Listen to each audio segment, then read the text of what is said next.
നമുക്ക് വന്നിട്ടുള്ള കുറച്ച് കമൻസുകൾ ഞാനൊന്ന് വായിക്കാം.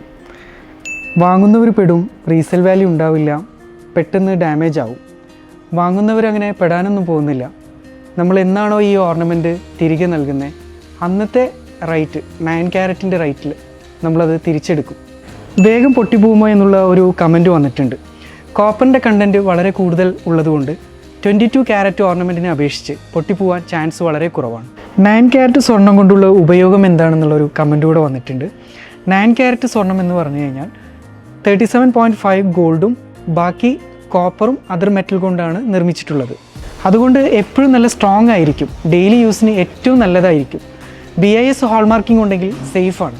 പ്യൂരിറ്റി കുറച്ച് എന്തിനാ ആളുകളെ പറ്റിക്കണമെന്ന്, ഒരിക്കലും ആളുകളെ പറ്റിക്കുന്നതല്ല.